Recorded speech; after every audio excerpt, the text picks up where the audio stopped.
আপনি যদি সবচেয়ে সফল হতে চান, আপনি যদি আপনার নিজকে পরিবর্তন করতে চান, তাহলে আপনার প্রথম যে কাজটি, সে কাজটি হলো যেগুলো আনপ্রোডাক্টিভ, এগুলো থেকে আপনি আপনার নিজকে বিরত রাখবেন এবং আপনি আপনার নিজকে দূরে রাখবেন।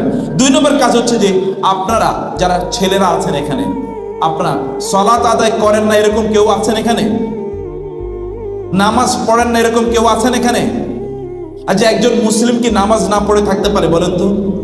একজন মুসলিম যদি সবচেয়ে প্রোডাক্টিভ হতে হয়, তাহলে তাকে কি করতে হবে বলেন তো? সালাত আদায় করতে হবে। নামাজ যারা পড়েছে তাদের চেয়ে প্রোডাক্টিভ এই পৃথিবীতে আর কেউ হতে পারে না, বিশ্বাস করুন। তাদের চেয়ে প্রোডাক্টিভ কেউ হতে পারে না। আপনি এই যে আমি এখন বললাম, আপনারা কিছুক্ষণ পরে বাসায় গিয়ে ইন্টারনেটে সার্চ দেবেন এই পৃথিবীর এই সময়ের সবচেয়ে সফল মানুষদের তালিকা। আপনার যদি সফল মানুষদের তালিকার কথা বলা হয়, আপনি নিশ্চয়ই ওয়ারেন বাফেটের কথা বলবেন, অথবা কি মার্কস জাগারবার্গের কথা বলবেন, তাই না? অথবা এরকম প্রচুর পরিমাণ সম্পদের মালিক যারা, তাদের নাম বলবেন না? ওরা দেখেন তো ওদের দিনটা কখন শুরু করে, ওদের সকালটা ওরা কখন শুরু করে, একবার দেখবেন 9টা পর্যন্ত ঘুমিয়ে, যদি ভোর যদি 5টায় হয় তাহলে ওরা হয় 3:30 অথবা 4টায় তারা ঘুম থেকে উঠে যায়। এরপর থেকে দে স্টার্ট দেয়ার ওয়ার্কে। তুমি রাতের বেলা জাগ্রত থাকবে আর দিনের বেলা তুমি ঘুমাবে। তুমি সফল হবে আর তুমি স্মার্ট হবে, এটা কখনোই হবে। তোমাকে সত্যিকার অর্থে আল্লাহ তাআলা রাত কেন দিয়েছেন বলো তো? আল্লাহ রাত কেন দিয়েছেন? ঘুমানোর জন্য নাকি কাজ করার জন্য? দিন কেন দিয়েছেন? আল্লাহ সুবহানাহু ওয়া তাআলা কি আমাদের চেয়ে কম বোঝেন কখন ঘুমানো দরকার, কখন কাজ করা দরকার? আল্লাহ সুবহানাহু ওয়া তাআলা জানেন। আমি এই জন্য তোমাদেরকে বলবো, তোমরা যদি জীবনে সফল হতে চাও, তাহলে তোমাদের রাতের একটা অংশ আল্লাহর জন্য নির্ধারণ করে দাও, একটা অংশ। এবং সেটা গভীর রাত, সেটা ভোর রাত। ফজর তো পড়বেই জামাতে ইনশাআল্লাহ, কিন্তু তার আগে তোমরা ঘুম থেকে উঠবে এবং উঠে তোমরা জামাতে সালাত আদায় করবে। এবং দিনের যে শুরুটা, তোমরা ছোটবেলায় পড়ে এসছো না যে early birds catches the early bird catches the, এটা তোমরা পড়েছো, ক্যাচেস দ্য ওয়ার্ম। অর্থাৎ যেই পাখি সকালে ঘুম থেকে উঠে ও কি পায়? ও আসলে পোকামাকড় অথবা খাবার পায়। যে পরে ঘুম থেকে উঠে তো পায় না। এটা তোমরা ছোটবেলা, এটা তোমরা হিসেবে প্রবাদ বাক্য হিসেবে পড়েছো। Morning shows the day. How do you start your morning will ultimately make your day. তুমি তোমার সকালটা কিভাবে শুরু করেছো, তোমার দিনটা কিন্তু তুমি এভাবেই তৈরি। সকালে তুমি অলস হয়ে, আমরা কবি নজরুল আমাদেরকে বলে গিয়েছেন, তোমার ছেলে জাগলে মাগো রাত পোহাবে তবে। এটা কবি নজরুল শুধুমাত্র ভোরের জাগার কথা তিনি বলেননি, তিনি বলেছেন এই যে তোমরা যদি না জাগো কখনো, তাইলে এই যে এই যে অমানিসার যে রাতের অন্ধকারের মধ্যে যে আমরা আছি না, গোটা জাতি অথবা গোটা মানব জাতি অথবা মুসলিম উম্মাহ, এখান থেকে বাঁচার কোনো উপায় নাই। তুমি অন্যের সাথে গল্প করে যে সময়টা কাটাবে, এই সময়টা তোমার পড়াশোনার মধ্যে তুমি কাটাও না। তোমার তো পরবর্তী জীবন ভালো হওয়া দরকার, তাই না? পরবর্তী জীবন তোমার ভালো। এখানে যারা আছে তোমরা মাশাআল্লাহ সবাই বড়, এই জন্য আমি এই কথাগুলো বলছি, যদিও এই কথাগুলো সবসময় পাবলিক বলা যায়ও না। তোমরা বড় এবং তোমাদেরকে এখন একটা সেন্সিটিভ এজে তোমরা আছো। তোমরা প্লিজ এই সময়টা তোমরা এগুলোকে কাটিয়ে দেবে। তোমাদের আল্লাহর সাথে সম্পর্কটা বিল্ড আপ করো। মাল্লাহুল মাওলা ফালাহুল কুল, আরবিতে বলা হয় আল্লাহকে যদি তোমার পক্ষে রাখতে পারো, গোটা পৃথিবী তোমার কাছে এসে আত্মসমর্পণ করবে ইনশাআল্লাহ। পৃথিবীর সবচেয়ে বড় প্রবলেমটা হলো মানুষ তার নিজকে নিয়ন্ত্রণ করতে পারে না। এটা পৃথিবীর সবচেয়ে বড় প্রবলেম। তুমি তোমার নিজকে নিয়ন্ত্রণ করা শেখো, তোমার নিজকে নিয়ন্ত্রণ করা শেখো। অপ্রয়োজনীয় কথা বলা থেকে তোমার নিজকে তুমি রক্ষা করো। আমি হাদিসের এই কথা দিয়ে শুরু করেছিলাম, মিন হুসনি ইসলামিল মারই তারকুহু মা লা ইয়ানি। একজন মুসলিমের তার দ্বীনের শ্রেষ্ঠত্ব হচ্ছে যে অপ্রয়োজনীয় জিনিস থেকে সে তার নিজকে বিরত রাখে। এই সময়ের সবচেয়ে বড় ভাইরাসের নাম হলো সোশ্যাল মিডিয়া। ভাইরাস বুঝো তো, এই ভাইরাস করোনা ভাইরাসের চেয়ে মোর ডিস্ট্রাকটিভ, মোর ডিস্ট্রাকটিভ। এই ভাইরাসের নাম কি? Social media. এটার নাম যারা সোশ্যাল মিডিয়া দিয়েছে, নিশ্চয়ই তারা একটা জায়গায় ভুল করেছে। এটার নাম পুরোটাই হলো আনসোশ্যাল মিডিয়া। এটার নাম কি? Unsocial media. এই মিডিয়া মানুষকে প্রচন্ডভাবে সোসাইটি থেকে কাট অফ করে দেয়, প্রচন্ডভাবে সোসাইটি থেকে কাট অফ করে দেয়। আগে তোমার বাবাকে জিজ্ঞেস করে দেখো, তোমার বাবা তোমার আত্মীয় স্বজনের সবাইকে চিনতেন এবং নাম জানতেন, তাদের প্রত্যেকের সাথে তার সাক্ষাৎ হতো, এবং তোমার বাবার বিপদ হলে, তোমার দাদার বিপদ হলে কমপক্ষে 10টা লোক এগিয়ে আসতো দৌড়ে। গতকালও তোমরা দেখেছো যে ফ্লাইওভারের শার্টার পড়ে মানুষ মারা গিয়েছে না? ওই লোকগুলোকে উদ্ধার করার চেয়ে সেখানে ছবি তুলে সোশ্যাল মিডিয়াতে দেওয়ার প্রতিযোগিতা ছিল অনেক অনেক বেশি। কিছুদিন আগে বাংলাদেশে এরকম একটা ছবি ভাইরাল হয়েছিল। একটা মেয়ে, একজন নারী, তিনি যাচ্ছিলেন, তাকে ছিনতাই করছে। ওই নারীকে বাঁচানোর পরিবর্তে ওইখানে কয়েকশো লোক তারা কেবলমাত্র ওটা ভিডিও ধারণ করছে। একটাই প্রতিযোগিতা, কে এটাকে ধারণ করে কত দ্রুত সোশ্যাল মিডিয়াতে এটা আপলোড করে দেবে। এটা কি কোনো সুস্থতা নাকি অসুস্থতা বলো তো? এটা একটা চরম অসুস্থতা, একটা চরম অসুস্থতা। এই অসুস্থতা আমাদেরকে তথাকথিত সোশ্যাল মিডিয়া বানিয়ে দিয়েছে, অ্যাডিক্টেড বানিয়ে দিয়েছে। মনে রাখবে, অ্যাডিকশন কেবলমাত্র মাদক দ্রব্যের মাধ্যমে হয় না, অ্যাডিকশন কিন্তু আরো অন্যান্য মাধ্যমে হয়। এখনকার সবচেয়ে বড় অ্যাডিকশন, এর নাম হলো সোশ্যাল মিডিয়া। মানুষগুলো মাতালের মতো হয়ে যায়। তোমরা দেখবে যে এরকম হাজার হাজার ঘটনা, পাশাপাশি দুজন বসে তারা বাসে হয়তো বা যাচ্ছে বা প্রাইভেট পাবলিক কোনো তারা ট্রান্সপোর্টে তারা যাচ্ছে, 5 ঘন্টা 6 ঘন্টা দুজন পাশাপাশি বসে আছে, একটা শব্দ দুজন মাঝে বলে না। এটা কোনো অসুস্থ সমাজের চিত্র হতে পারে, কোনো সুস্থ সমাজের চিত্র এটা হতে পারে না। এটা কোনো সুস্থ সমাজের চিত্র হতে পারে না। এটাই হচ্ছে। এবং এভাবে আমরা আমাদের সময়গুলোকে ধ্বংস করে দিচ্ছি। তোমার হাজার ভার্চুয়াল ফ্রেন্ড আছে, কিন্তু তোমার অ্যাকচুয়াল ফ্রেন্ড একজনও নাই। এটা কেমন জীবন? এটা কেমন জীবন? অথচ তোমাকে তো উত্তম বন্ধু গ্রহণ করা তোমার জন্য এটা তোমার এই পৃথিবীর শ্রেষ্ঠতম কাজ ছিল। ওমর রাদিয়াল্লাহু আনহু একটা বর্ণনা আছে, তিনি বলছেন এই যদি না থাকতো, আমার যদি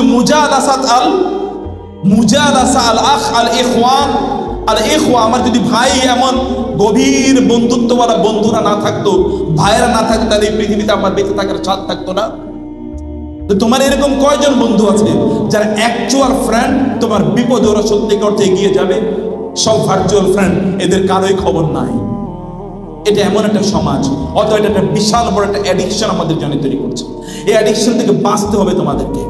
এটা একটা ভয়ঙ্কর অ্যাডিকশন, এবং এটা একটা মরণ ফাঁদ তৈরি করেছে আমাদের জন্য। বাংলাদেশে কয়েকদিন পর্যন্ত দেখেছো না, প্রেমের টানে ওই দেশ থেকে এগিয়ে এসেছে। এটা কোনো মুসলমান সমাজের শব্দ হতে পারে? কোন মুসলমান সমাজে এরকম শব্দ কিভাবে উচ্চারিত হয়? সমাজ যদি পচে যায় তাইলে কেবলমাত্র এগুলো শব্দ উচ্চারিত হয়। আর মুসলিম তথাকথিত মুসলিম সাংবাদিকরা পর্যন্ত এগুলোকে ফলো করে প্রচার করে।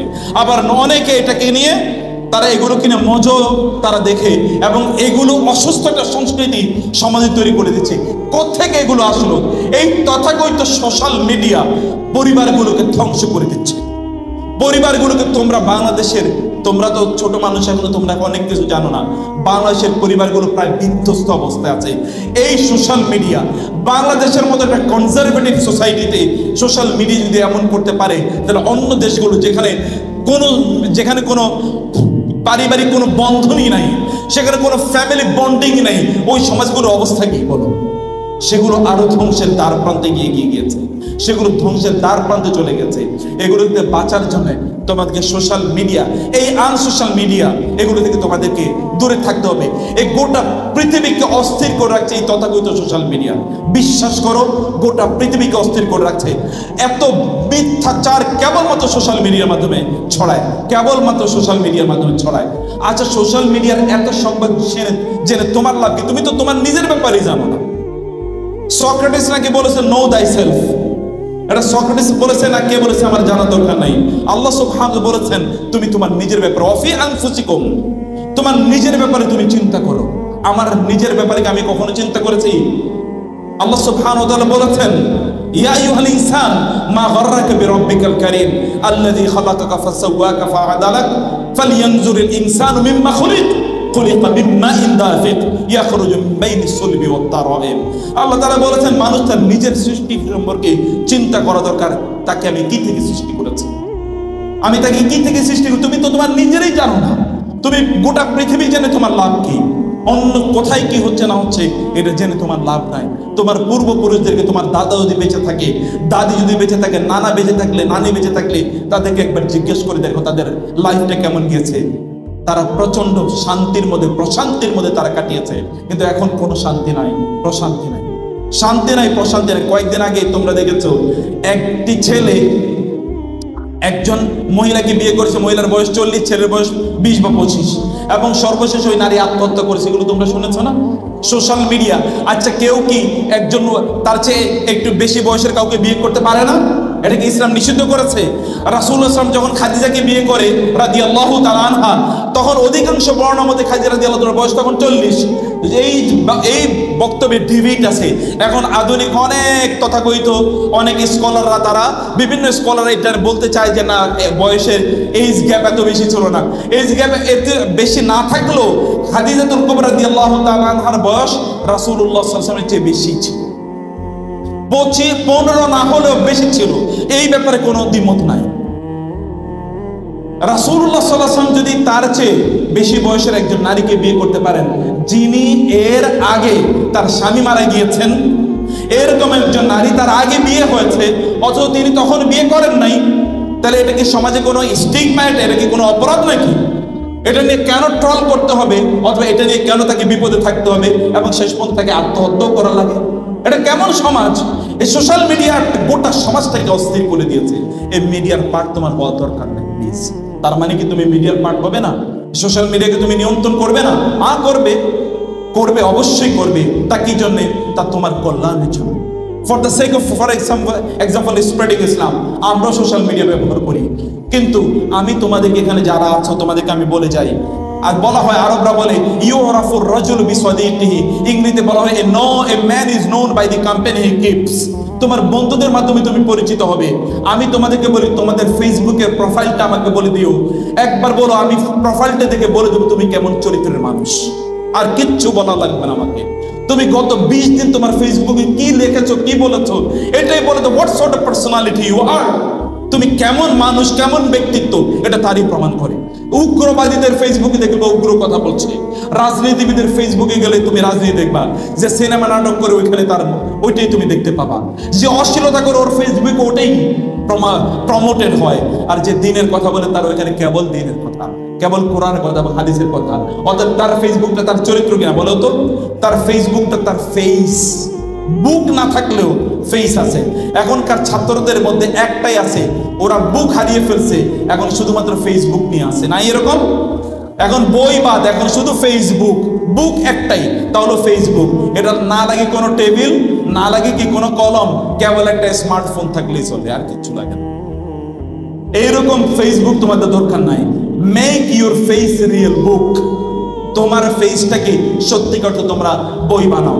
ফেসবুক তোমরা ব্যবহার করতে পারো। আমি কেবলমাত্র ফিক অফ ফেসবুক, অর্থাৎ ফেসবুক ব্যবহার কিছু মাসালা বলছি আমি। 1 নাম্বার মাসালা হলো, ফেসবুক ব্যবহার করার আগে তোমার নিয়তটা ঠিক করো। আল্লাহর কসম করে বলছে, নিয়ত যদি তুমি ঠিক না করো, এটা তোমার কোনো কাজে লাগবে না, না দুনিয়াতে না আখিরাতে, বরং আখিরাতে গিয়ে তোমার জন্য ডেঞ্জারাস হয়ে যাবে। কারণ আল্লাহ সুবহানাহু তোমাকে বেহুদা তৈরি করে না, এমনি কোনো কাজ নাই। তোমরা কি মনে করছো আন্নাকুম খালাকনাকুম আবাসাম ওয়া আন্নাকুম ইলাইনা লা তুরজাউন, যে আমি তোমাদেরকে এমনি তৈরি করেছি আর তোমরা আমার কাছে ফিরে আসবে না? ফাতাআল্লাহুল মালিকুল হক লা ইলাহা ইল্লা হুয়া রব্বুল আরশিল কারীম। আল্লাহ সুবহানাহু ওয়া তাআলা একটা বিশাল অবজেক্টিভ নিয়ে তোমাকে তৈরি করেছেন। তুমি কেন সোশ্যাল মিডিয়া ব্যবহার করো, কেন ইউটিউব ব্যবহার করো, কেন ফেসবুক ব্যবহার, হোয়াট ইজ ইউর ইন্টেনশন? তোমার নিয়ত কি? একজন মুসলিম তো নিয়ত ছাড়া কোনো কাজ করতে পারে না। তার প্রত্যেক ইন্নামা লিকুল্লি মা নাওয়া, তার নিয়ত দরকার প্রত্যেকটা কাজের আগে। তোমার নিয়তটা কি? তোমার নিয়তটা ঠিক করে নাও। আমাকে একজন মাওলানা বলেছে, আমি খুবই প্যাথেটিকলি, আবার খুব দুঃখের সাথে বলছি, তিনি বলছেন আমার ফেসবুক আমি ব্যবহার করি কেবল আমার ফেস প্রমোট করার জন্য। আমি বললাম লা ইলাহা ইল্লাল্লাহ ইউসজারু বিহা উলাই আন-নার। এই সকল লোকদেরকে নিয়ে হয়তো জাহান্নাম প্রথম উদ্বোধন করা হবে। আল্লাহ আমাদেরকে তাদের অন্তর্ভুক্ত না করুন, আল্লাহ আমাদেরকে তাদের অন্তর্ভুক্ত না করুন। বাংলাদেশের মানুষ তো এখন কোনটা জাহান্নাম কোনটা জান্নাত তাও বোঝে না। গতকাল একজন দোয়া করছে, আল্লাহ আমাকে তুমি জাহান্নামে একটা ভালো জায়গায় স্থান দিও, দোয়া করেছে না? কোনটা জান্নাত কোনটা জাহান্নাম এটাও বুঝে। কত বড় জাহেল হতে পারে মানুষ। আমি তোমাদেরকে বলছি যে তোমাদের সত্যিকার অর্থে তোমাদের বোঝা দরকার যে তুমি কেন এটা ব্যবহার করো, তোমার ইন্টেনশনটা কি, তোমার নিয়তটা কি। 2 নম্বর হচ্ছে, শোনো, একজন মুসলমান তার কিন্তু চোখকে নিয়ন্ত্রণ করা লাগে। তুমি যখন সোশ্যাল মিডিয়া স্ক্রল ডাউন করো তখন এখানে কি অশ্লীল ছবি আসে না বলো তো? আসে কিনা অশ্লীল ছবি? আর রাসূল বলেছে ফাইন্না জিনাল আইনি আন-নাসরু, তুমি চোখ দিয়েও তো জেনা করছো, তুমি তো বুঝতে পারো না। ফেরেশতারা যে লিখে রাখছে তুমি জেনা করছো, তুমি বুঝতে পারো না। এটা জেনা, চোখের জেনা আছে এখানে। তুমি দেখছো তোমার ফেসবুকে তোমার ছবিগুলো আপলোড করছো, ফেসবুকে কিন্তু রাসূল বলেছেন মুসলিমের হাদিস আল আইনু হাক্কুন, তোমার একটা চমৎকার ছবি তুমি সেখানে দিয়ে রাখলে এই ছবি দেখে অন্য কেউ তোমাকে কি করতে পারে, তোমার চোখ লাগাতে পারে এবং তুমি এর কারণে অসুস্থ হয়ে যেতে পারো। তুমি এর কারণে কি হতে পারো? অসুস্থ। অপ্রয়োজনীয়, তোমার এটা দরকার নাই। তো তুমি কোথাও আড্ডা দিতে গিয়েছো, বন্ধু বান্ধবরা ঘুরতে গিয়েছো, সব ফেসবুকে জানাইতে হবে? আল্লাহর 2-1টা জানাও না please. Communicate with Allah rather than with the people. তোমার 10টা 50টা 1000 10,000 10 কোটি লাইক করলে তোমার লাভ কি? এই পৃথিবীতে বহু লাইকখোর আছে, আমি তাদেরকে জানি। আল্লাহ সুবহানাহু ওয়া তাআলার দৃষ্টি তার এত এত ঘৃণিত যে জাহান্নামের সর্বনিম্ন জায়গায় ওদেরকে পাঠাইলো। জাহান্নামের কি? জাহান্নামের লস। জাহান্নাম চাইবে না যে আমি এদেরকে পাই, জাহান্নাম বলবে এদেরকে আমার কাছ থেকে দূরে সরানো। এরকম লোকের লাইকের অভাব নাই, আছে না এরকম? তুমি সিনেমা নাটক যারা করে, অশ্লীলতা যারা করে, দেখবা লাইকের অভাব নাই। তুমি এত লাইক, আল্লাহ সুবহান কয়টা লাইক দিচ্ছেন তোমাকে, তার পিছনে তুমি ঘুরো। মানুষ লাইক দিলে তোমার লাভ কি? মানুষ তোমার পক্ষে কমেন্ট করলে লাভ কি? আল্লাহ তোমার পক্ষে কতটুকু কমেন্ট করছে? রুব্বা মারুফিন ফিস সামা মাজহুলিন ফিল আরদি ওয়া রুব্বা মাজহুলিন ফিল আরদি মারুফিন ফিস সামা। অনেক লোক আছে দুনিয়ার কেউ চেনে না, কিন্তু আল্লাহ তাআলা তাকে চেনেন, আসমানবাসীরা তাকে চেনে। অনেক লোক আছে দুনিয়ার সবাই তাকে চেনে, কিন্তু আল্লাহর আসমানে যারা আছে কেউ তাকে চেনে না। তুমি কি এমন মানুষ হতে চাও? না তুমি এমন হতে চাও যে তোমাকে কেউ চেনুক না চেনুক, কমপক্ষে তোমার রব তোমাকে চেনে এবং ফেরেশতারা তোমাকে চেনে, এটি তোমার জানা দরকার। লাস্ট যে কথাটি বলতে চাই তা হলো যে ফেসবুকে যা পাইছো তাই শেয়ার করে দিলা। একদল লোক আছে লাইক খোর, আর একদল আছে শেয়ার খোর। এইগুলো মদখোরের টাইপের। এগুলো কি খোর? এগুলো মদখোর, জুয়া খোর টাইপের। যা পায় তাই কি করে? শেয়ার করে। এটা শেয়ার খোর, যা পাইছে তাই খাইতেছে। সব কিছুকে শেয়ার করা যায়? কাফা বিল মারই কাযিবান আন ইউহাদ্দিসা বিকুল্লি মা সামিআ। হাদিসে এসে একজন ব্যক্তির মিথ্যাবাদী হওয়ার জন্য এতটুকুই যথেষ্ট, যা শুনছে তাই প্রচার করে দিচ্ছে। আল্লাহ সুবহানাহু ওয়া তাআলা বলেন ইযা জাআহুম আমরুম মিনাল আমনি আওয়াল খাউফি আযাউ বিহি। মুনাফিকদের ক্যারেক্টার হলো যা শুনে তাই প্রচার করে, কোনোদিন চেক করে দেখে না।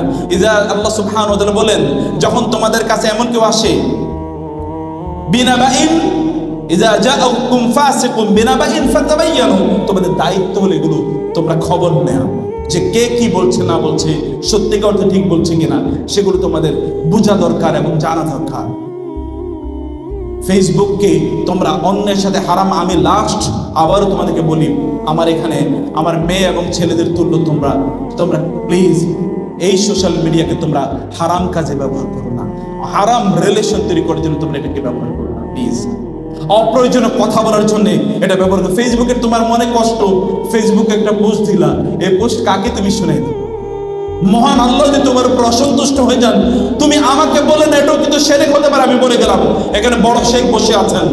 তুমি আল্লাহকে শোনালে না অন্য মানুষকে শুনি, অন্য মানুষের কাছ থেকে সিম্পেথি পেতে চাও, আল্লাহকে তুমি চাইলে না। ওয়া আন্নাল মাসাজিদা লিল্লাহি ফালা তাদউ মা আল্লাহি আহাদা আম্মা ইউজিবুল মুত্তাররা ইযা দাআহু ওয়া ইয়াকশিফুস সু ওয়া ইয়াজআলুকুম খুলাফা আল আরদ ইলাহুম মা আল্লাহ।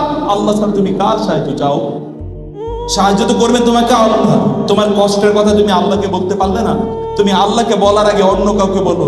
তোমার ঈমান আসলে ইসলাম কোথায়? এগুলো কিসের ঈমান, কিসের ইসলাম? এগুলো কোনোটাই না। তুমি মানুষের দোয়া চাইতে পারো, that is a different issue, but you should seek the support of your Lord first. তোমার রবের সাপোর্ট তোমাকে প্রথম চাওয়া দরকার এবং তার কাছে তোমাকে প্রথম ধারণা দেওয়া দরকার। অনেক ইস্যু ছিল আলোচনা, আমি কয়েকটি জায়গা থেকে ক্ষুদ্র ক্ষুদ্র কথা তোমাদেরকে বললাম। তোমরা এগুলোতে সবকিছুতে এগ্রিড তো নাকি? আমি সবাই কথা বলতে হবে, আমি কোরআন হাদিসের বাইরে কিচ্ছু বলি নাই। এগুলো সবকিছুতে এগ্রিড তো ইনশাআল্লাহ? এগুলো সব মেনে চলবে তো ইনশাআল্লাহ? তোমরা এমন মা হও যাদের পেট থেকে ওমর ইবনে আব্দুল আজিজরা জন্ম নেয়। তোমরা এমন বাবা হও যাদের পেট থেকে আব্দুল্লাহ ইবনে ওমর অথবা আব্দুল্লাহ যাদের থেকে যাদের ঔরস থেকে আব্দুল্লাহ ইবনে ওমর অথবা আব্দুল্লাহ ইবনে আব্বাসদের জন্ম হয়। এমন তোমরা হতে পারো না? হতে পারো কিনা ইনশাআল্লাহ? আল্লাহ সুবহানাহু তোমাদেরকে এভাবে কবুল করে নিন, আমিন। هذا وصلى الله سبحانه وتعالى نبينا محمد وعلى آله وصحبه أجمعين. سبحانك اللهم وبحمدك أشهد أن لا إله إلا أنت أستغفرك وأتوب إليك. والسلام عليكم ورحمة الله وبركاته.